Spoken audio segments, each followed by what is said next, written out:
ஒரு மரத்துல ஒரு டின்ட்டு குருவி வாழ்ந்துச்சு. பக்கத்துல காகத்தோட கூடோ இருந்தது. அதுல ராமு காகம் வாழ்ந்தது. காகம் ரொம்ப சோம்பேறி.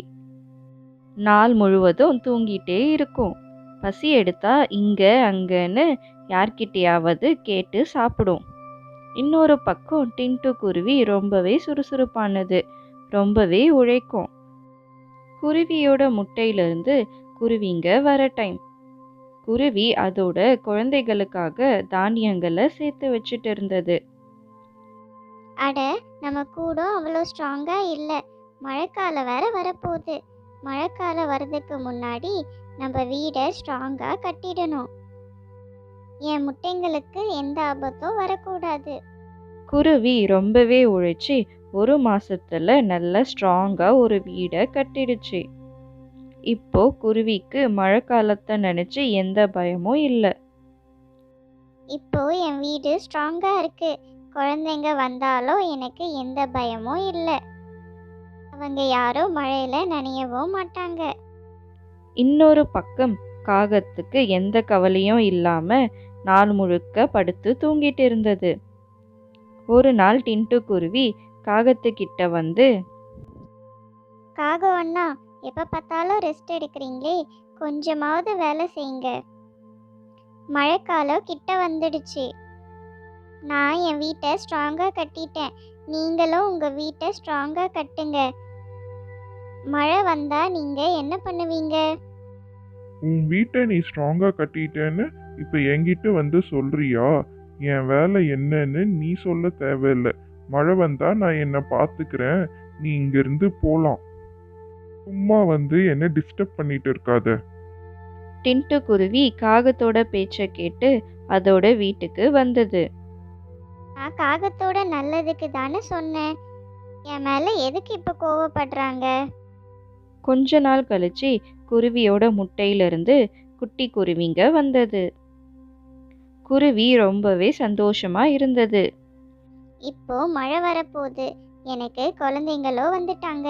இனி எந்த கவலையும் எனக்கு இல்லை.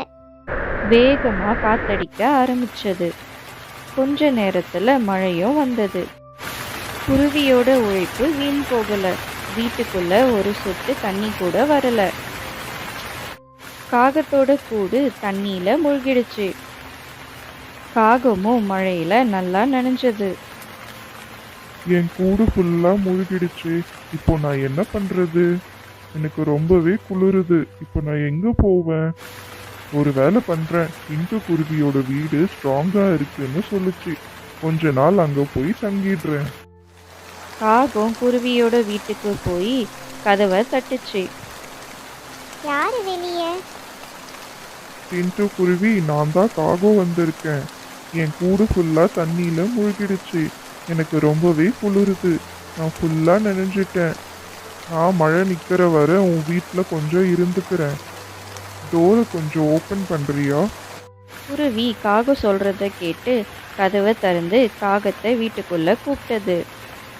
காகம் அண்ணா, மழை நிற்கிற வரை நீ இங்கவே எங்கள் வீட்லேயே இருக்கலாம்.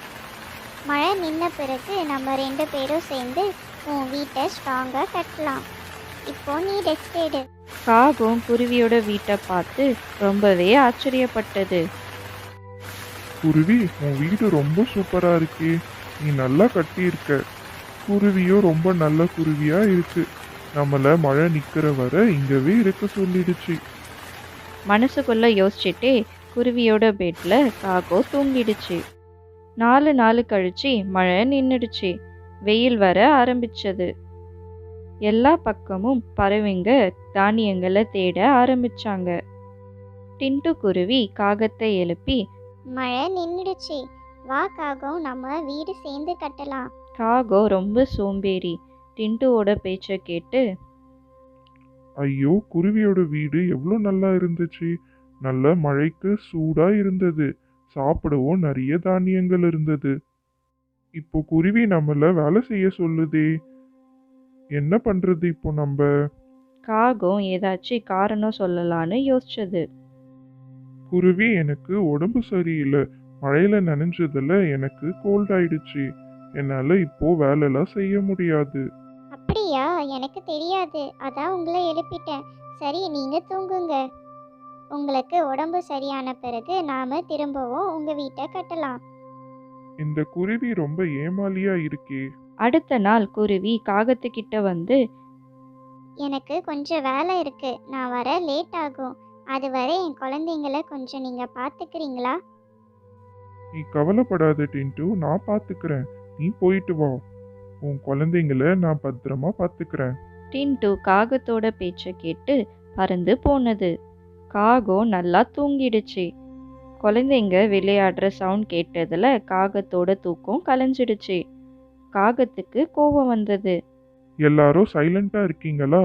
சைலண்டா இல்லைன்னா உங்க எல்லாரையும் கழுகு கிட்ட புடிச்சு கொடுத்துருவேன். குருவியோட குழந்தைங்க ரொம்பவே பயந்தாங்க. குருவி நைட்டு வந்தது. காகத்தோட கூட்டுக்கு தேவையான பொருள் எல்லாம் சேகரிச்சுட்டு வந்தது. வந்து பார்க்குறப்போ காகம் குருவியோட எல்லா தானியங்களையும் சாப்பிட்டுட்டு தூங்கிட்டு இருந்தது. குருவி காகத்தை எதுவுமே சொல்லாம பட்னியா தூங்கிடுச்சு. அடுத்த நாள் காகத்தோட கூட்டை ஃபுல்லா கட்டிடுச்சு. காகத்துக்கிட்ட வந்து, காகம், என் கூட கொஞ்சம் வாங்க, உங்களுக்கு நான் ஒன்று காமிக்கணும். காகத்தை குருவி கூட்டுக்கிட்ட கூட்டிட்டு போனது. காகம், நான் உனக்கு புது கூட்டை ரெடி பண்ணிட்டேன். இப்போ நீ இந்த கூட்டில் இருக்கலாம். காகத்துக்கு குருவியோட பேச்சை கேட்டு ரொம்ப கோவம் வந்தது. மனசுக்குள்ளவே, நான் இங்க எப்படி இருப்பேன்? குருவி உஷாராயிடுச்சு போல. குருவி வீடு ரொம்ப நல்லா இருந்தது. நல்லா சாப்பிட்டு குருவி பெட்ல தூங்குற பழக்கம் ஆயிடுச்சே. குருவி காகத்துக்கிட்ட சொல்லிட்டு அங்கிருந்து கிளம்பி போனது. காகத்துக்கு அதோட கூட்டுல கொஞ்சம் கூட தூக்கம் வரல. குருவியோட வீட்டுக்கு போய் பொய் சொல்லி கதவை தட்டுச்சு. குருவி, என் கூட்டுல பாம்பு வந்துச்சு. நான் தப்பிச்சு உன் வீட்டுக்கு வந்திருக்கேன். இன்னைக்கு நைட் உங்க வீட்லயே நான் இருக்க போறேன். கொஞ்சம் கதவை திறக்கறியா? குருவி காகம் நம்மளை ஏமாத்துதுன்னு தெரிஞ்சுக்கிச்சு. காகத்துக்கு எந்த வேலையும் செய்யாம நல்லா சாப்பிட்டு தூங்குற பழக்கமாயிடுச்சு போல. அதான் ஏதாச்சும் பொய் சொல்லிட்டு இருக்கு. அடுத்த நாள் பொய் சொல்லி வரப்ப காகத்துக்கிட்ட குருவி, என் குழந்தைங்களுக்கு உடம்பு சரியில்லை, அவங்க தூங்குறாங்க, பெட்ல இடம் இல்லை, நீங்க வேற எங்கேயாவது போங்க, குழந்தைங்க உங்க சத்தம் கேட்டு எழுந்துருவாங்க. காகம் குருவியோட பேச்சை கேட்டு திரும்ப அதோட கூட்டுக்கு போனது. இந்த குருவிக்கு என்ன ஆச்சு? நம்மள வீட்டுக்குள்ளேயே சேர்க்க மாட்டேங்குதே. ரொம்ப பசிக்குது. இப்ப நான் எங்க போவேன்? சாப்பிட்றதுக்கு எதுவுமே இல்லையே. காகம் ரொம்ப பசியா இருந்தது. சாப்பாடு தேடவும் சோம்பேறியா இருந்தது. அடுத்த நாளும் காகம் குருவியோட வீட்டுக்கு போனது. குருவி மறுபடியும் ஏதாச்சும் சொல்லி காகத்தை வீட்டுக்குள்ள விடவே இல்லை.